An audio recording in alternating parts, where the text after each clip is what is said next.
Welcome, Gemini, to your in-depth weekly forecast for week commencing the 16th of February for the ascendant, sun, or the moon. I'm going to share with you, first of all, the big events of the week, and they're mighty.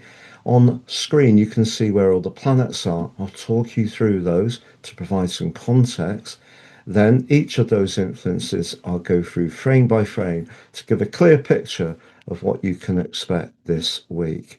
I'm astrologer Patrick Arundel. A very warm welcome. If you're new here, please help the channel to continue to thrive and subscribe. So this is a week that sees a solar eclipse for the first time in your sister air sign of Aquarius for 8 years. And for you, that's a part of your chart that's very dynamic. It's to do with expansion, can be to do with adventure, travel, higher education, but also critically independence too. But if you have been feeling like a change of scene recently, I think that solar eclipse is certainly going to bring that to life. But right on the heels of that, on Wednesday, the sun moves into the sign of Pisces. And the reason for that is the eclipse occurs right at the end of Aquarius.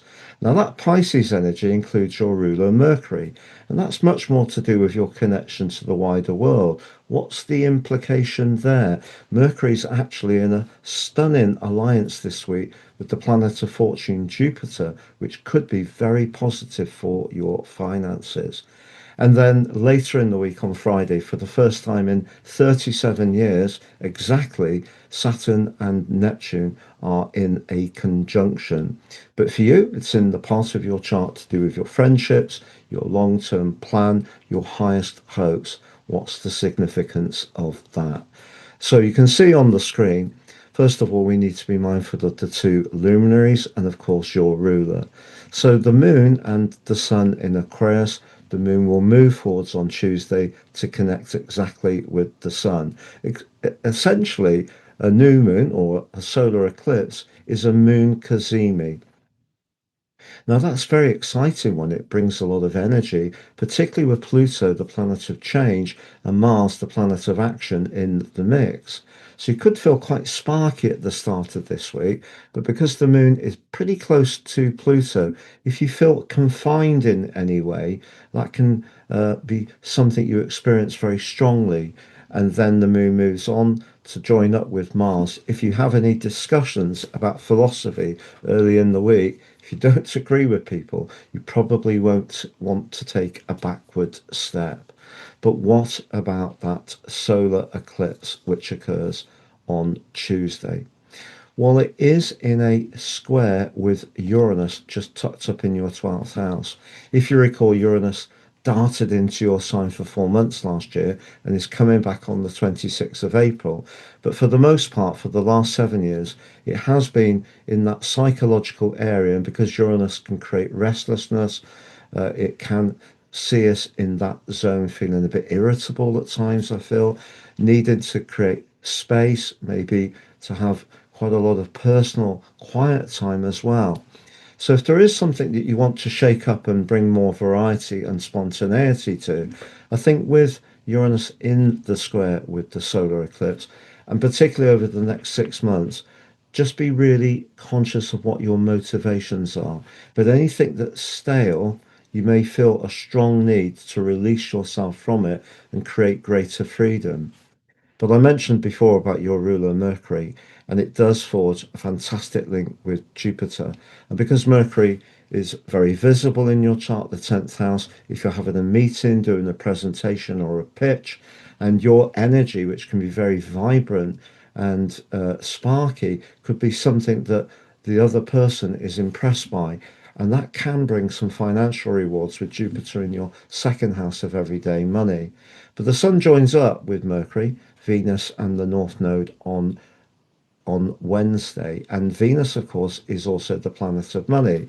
So the Sun moving into this area suggests that over the next 4 weeks, elevating your profile could be a real opportunity for you, especially if you're very clear about the goals and ambitions that you've got. But although the Sun is in that sharp right angle with Uranus, which could see some things come to the surface over the next half year in a way that is surprising. What you do have is a lovely link between Chiron and the Sun. And Chiron's in the part of your chart, the so-called wounded healer, that is very collaborative. So you could get some information this week, have a discussion, meet an advisor. The ninth house can be very much about someone who can give you their experience or wisdom that can help you to understand more about how you can blend your identity into those future hopes. But by Friday, Saturn and Neptune coming together for the first time in 37 years is intriguing because Saturn is the planet of outcomes and consequences, but it's moved into the very first degree of the entire zodiac, starting a journey that will last 29 and a quarter years. And Neptune is, of course, in the conjunction. Now, if you recall last year, they were very close together. If there were some changes around your friendship or social sector last year, particularly once Saturn moved into Aries on the 25th of May to the 1st of September, it wouldn't be a complete surprise. So I feel over the next couple of years, you're going to want to be a bit choosier about who you spend time with. And also, whatever you're doing to raise your profile or bring change to your world, I think it needs to work for your future. So, Saturn will help you to think more seriously about where you're heading, not just where you are now. So that's the big picture of this week. But if you want to understand February in greater detail, please click on the link for your deep dive for February on the screen, because we do have a very turbulent right angle between Mars and Uranus in the last week. And the energy of the solar eclipse is very, very impactful for you personally. And that will help you to gain even greater context. And also, if you'd like to take advantage of my offers on my printed charts, you can get your personal forecast full 12 months in the time of order, plus your life roadmap, and apply Astro 26 at the checkout and get 50% off. If you're interested in soul or karmic astrology, you can order your draconic forecast and chart and get 50% off by adding Draco 26 at the checkout. Take care, all the best, and goodbye.